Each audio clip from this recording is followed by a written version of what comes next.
we get to start things off with Kelly Grinnell-Seibt, who joins us picture in picture from Rochester, Minnesota. Is it weird for you that as much as you're out of Central New York, you apparently can't get rid of the Central New York cities?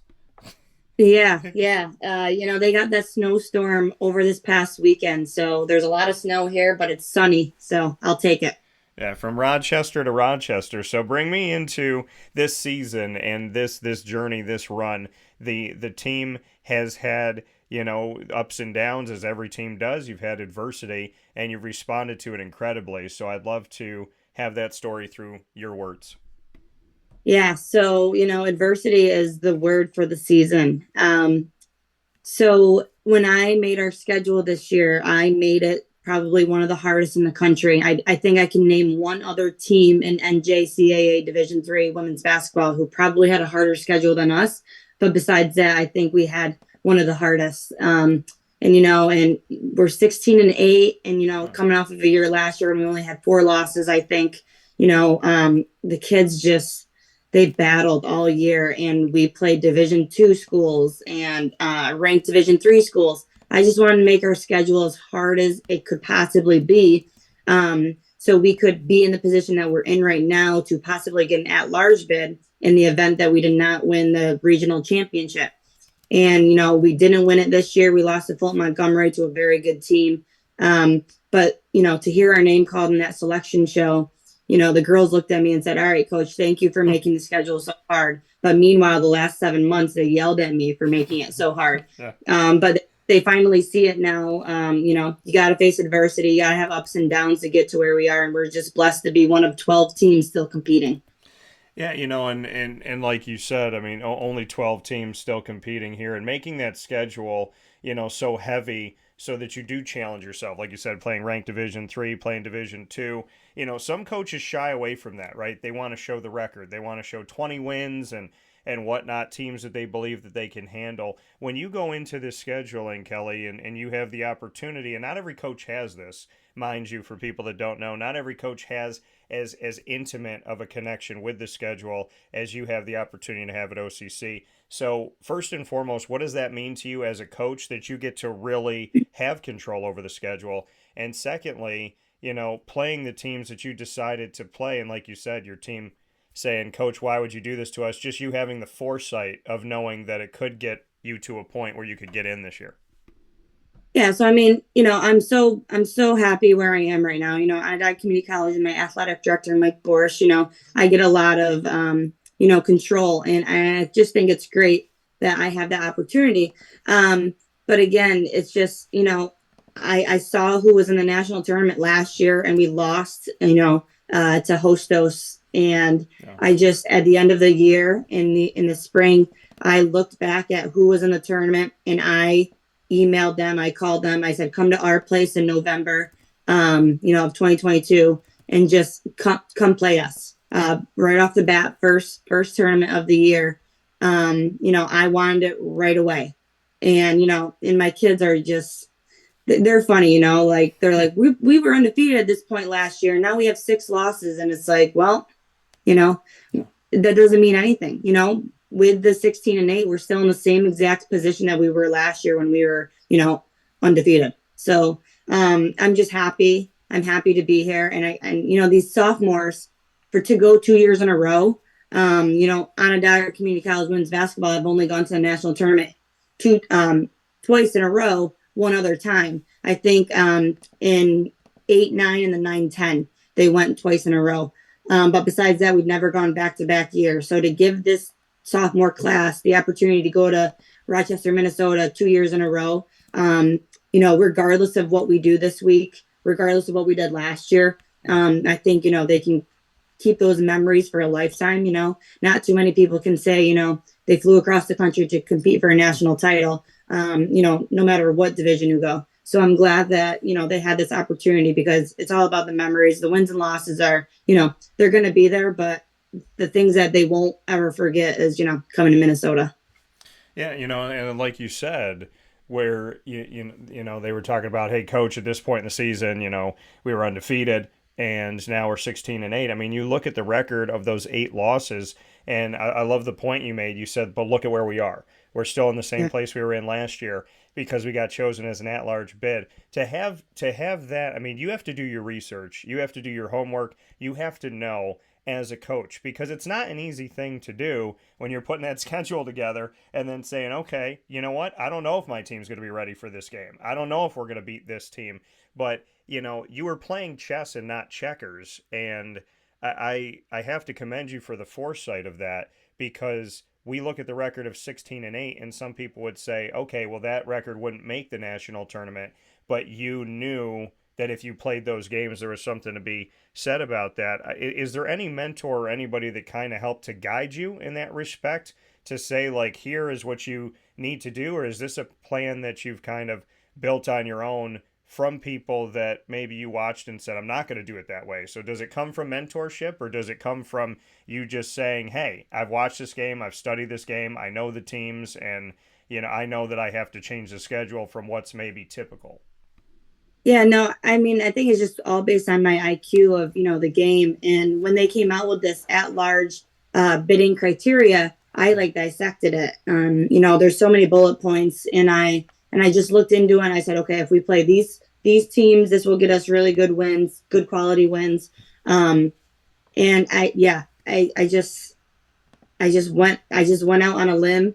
A lot of people called me crazy. But I said, there's no fun beating teams by, 30 points. Like, I want to earn it, and earning it means playing a tough schedule.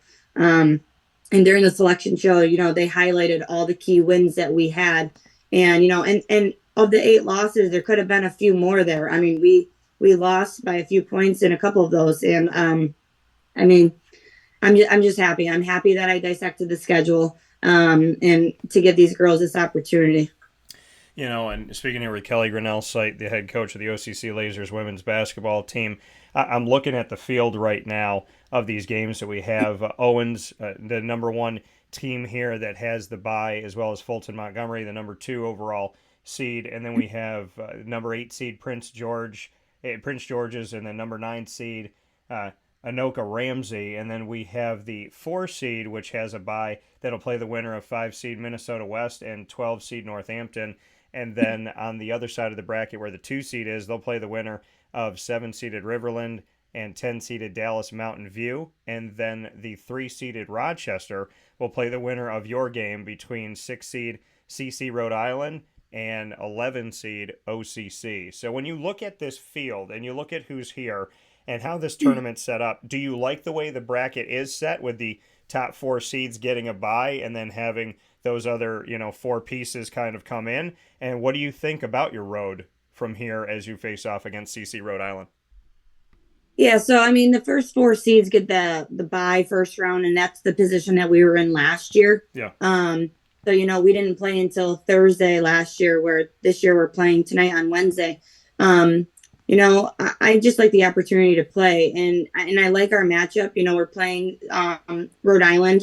That's one of the teams that we invited to our tournament back in November. We lost to them by 4. Second game of the season, we had quite a few turnovers. I tell the girls, you take away 5 of those turnovers and win the game. So to have a familiar opponent makes me extremely happy. We have film on them. We saw how we matched up against them. Yeah. I'm really happy with that. And then, when we win, and we play against them Thursday, we'll play. Rochester is actually the host school. So that's going to be a tough task, home crowd. They're hosting the national tournament. They've won it in the past. So I like our side of the bracket. Fulton Montgomery, who is in our region, who won our regional championship, they're on our side of the bracket, so we could potentially see them in the Final Four. I would have liked to see them on the other side, maybe to get a Region 3 national championship scheduled here on Saturday. But, we'll play anybody. We're ready for anybody. We'll watch film on them. We'll prepare for them, and hopefully we'll run through this bracket. But very happy with the hand that we drew. Like you said, the Community College of Rhode Island, having played them earlier on in the season in the Winter Invitational, and that 4-point game, 61-57, you just made mention of it, and you made mention earlier on in our conversation that you scheduled the way that you scheduled, and that a lot of these games you could have had more wins, this being one of them, a 2-possession game. How confident do you feel in who the team is today? Because that was back in November. That was on November 6th. Right. So, Right. that's a few months ago. Where is this team today? If they're a 4-point loss in November, where is OCC right now? What is the Community College of Rhode Island going to see as far as where you have excelled from there? Yeah, how we talked about adversity, this team has just progressed, and they grew up, and they developed over the year. We've had our fair share of ups and downs, headaches here and there, injuries, what have you. So I think that, if anything, we're playing more as a team now than we did before. I'd like to believe that, our offense is better, our defense is better, but overall, I think the players grew up. If you don't have, the mature players, then you can't really go that far. And to say that we have mostly sophomores who returned this year, they know what it takes to win a game on a bigger stage. That stage was big, right? Every game is important, but to play in the postseason, it's a whole different stage. It's a whole different level. And they've been here before. So, to play them on, the national stage and the national tournament, I think we're going to have a different edge to us. At least I hope we do. But, we match up extremely well with them. And I think that, it's going to be a great game. There's coaches all over the country, Kelly, that they say have coach speak, right? They're kind of just, they'll kind of walk in this little area, but you have so much confidence in this team, and you're not afraid to share it, which I love, because you have the fire on the sideline, but you also have the fire in the interview. And what has been, for you to believe in the team the way that you had and the adversity that they've gone through, why is this specific team a team that you look at and see, I don't see 11 seed. I don't see where we're numbered. I don't see what line we're on. I just see us. What is it about this team that makes you have that fire ignited in you that is always there, but now it's more? Why is it more this year? Because I can sense in you that you really genuinely believe, hey, we can get through this thing. Throw the seeds away and let's just get and play some basketball today. Yeah. So you said it. So, I said to my girls, we lost to the 11 seed last year. And look, now we're the 11 seed. So, it's kind of like a sign, I believe in all these signs, but, I just think that we're ready, the sophomore leadership, like it would be very hard to bring a brand new team full of freshmen back to where we are now. Yeah. But, our girls knew exactly like what it was going to be like, shoot around in film sessions, and they know exactly, I give them the task and they just complete it.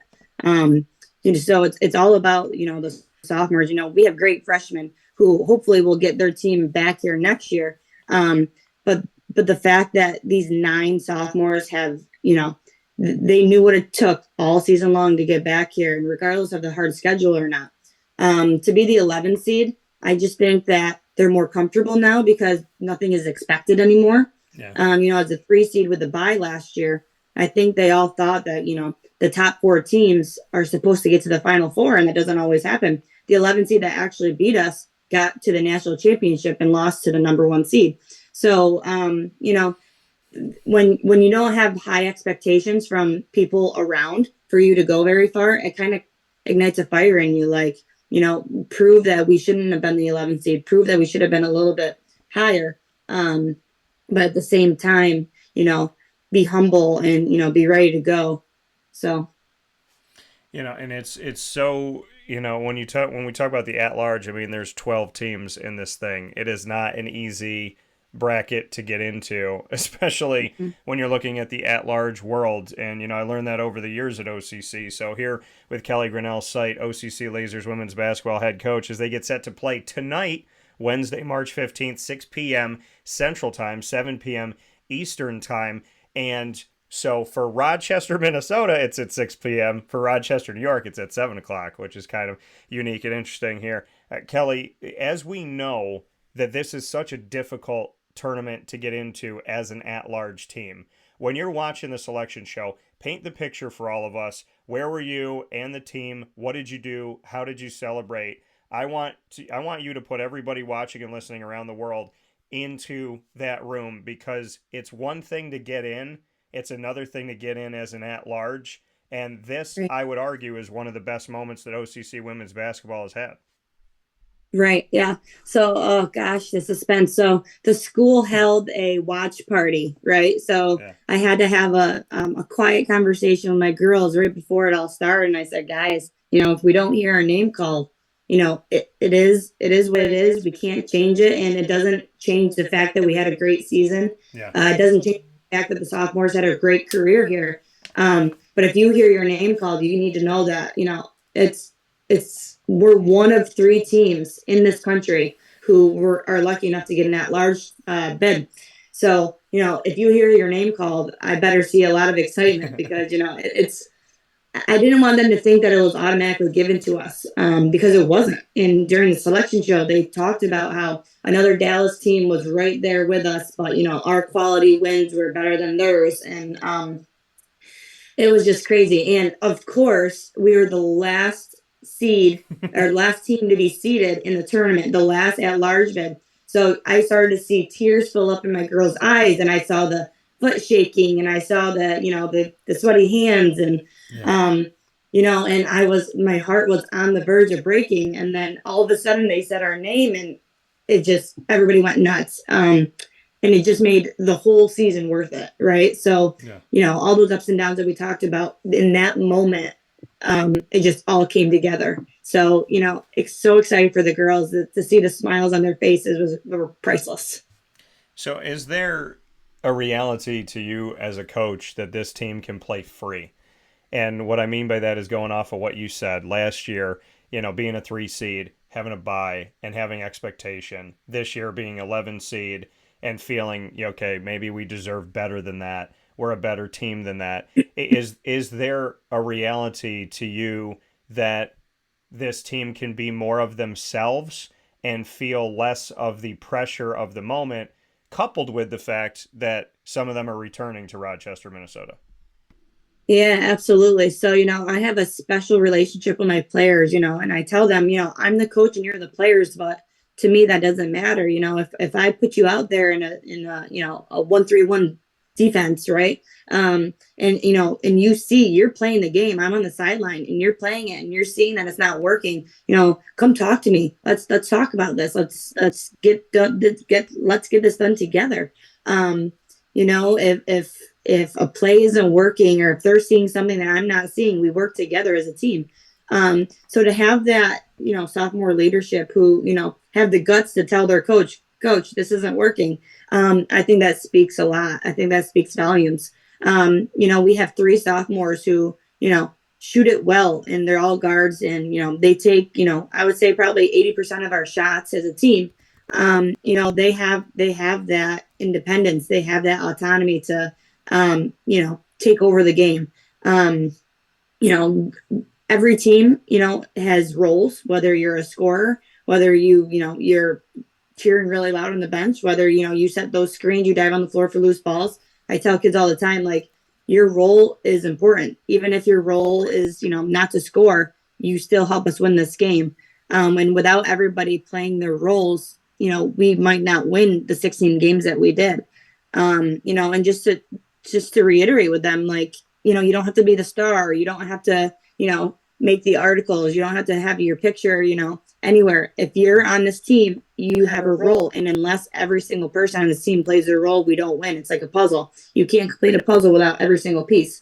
So, my sophomores, a lot of them can score it, but, it takes the whole entire team. And it's just, I think that's why we've been so successful.